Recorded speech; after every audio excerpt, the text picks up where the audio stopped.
Thank you for joining our Supercharged September video series. My name is Samantha Russo, and today we're going to be talking about the Advanced Clean Fleets Regulation. I'm joined by Lisa Drake, Assistant Director of Electrification at Merchants Fleet. Lisa, thank you for joining me. It's great to be with you, Sam, and to be talking about Advanced Clean Fleets. We have been talking about it for over a year now, but it's getting close with a deadline January 1st for many fleets. So for those who maybe are first hearing of Advanced Clean Fleets right now, what is it? What is the regulation? What are some of the requirements that our fleets are going to have to abide by? So Advanced Clean Fleets is a regulation coming out of California, but it does impact fleets that operate trucks in California. And so it really has a nationwide impact. And what it is doing is encouraging fleets to move to electrification with certain milestones over time. So the January 1st, first deadline for high priority fleets is 10% of your fleet in California needs to be EV, and then it scales up over time. So it's really about getting started, building your EV fleet, and then scaling it over just many number of years.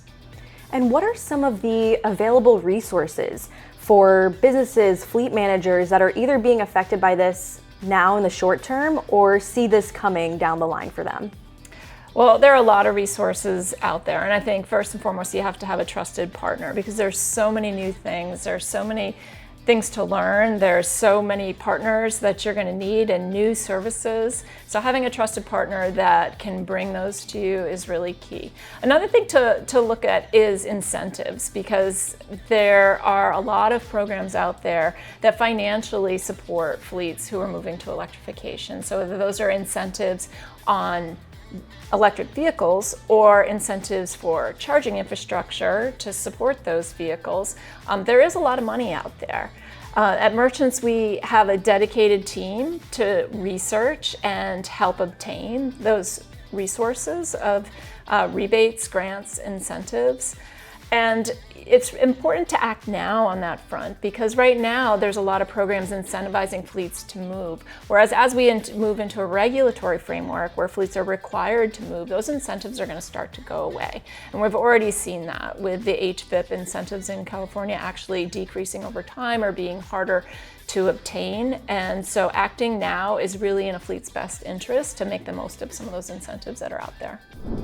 And how do you see this type of regulation and potentially regulations moving forward really affecting or transforming the fleet management industry?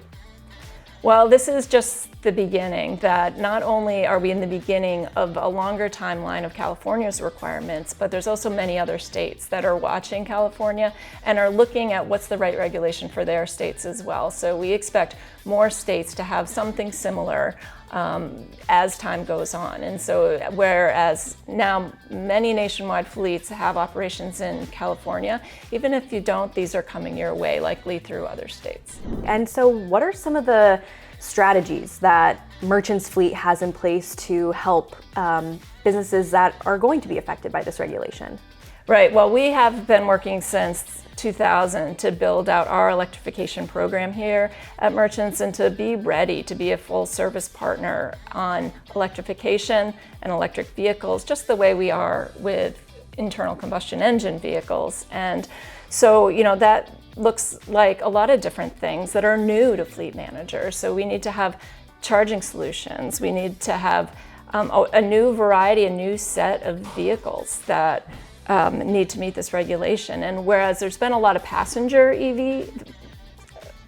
car EVs on the road for a long time, we're just really getting to the point where there's a bigger variety of vocational vehicles, cargo vans, pickup trucks, those kinds of service vehicles that fall under the Advanced Clean Fleets regulation. And so we're just getting to the point now as an industry that we're really ready to put these trucks on the road. How do you see the role of fleet electrification evolving as more regulations like this are introduced?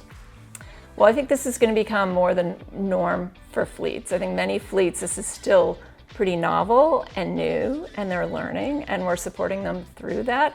But I think for many years to come, fleets are going to be working in this space where they have traditional vehicles and they have electric vehicles, and they need to have the resources to support both at the same time.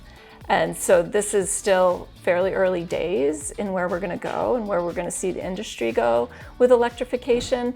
And so we really want to support our fleets and our fleet managers to feel like they have a partner who can service both sides of that business operation, and that whether it's electric or not, that those vehicles are ready to go and on the road doing their job each day.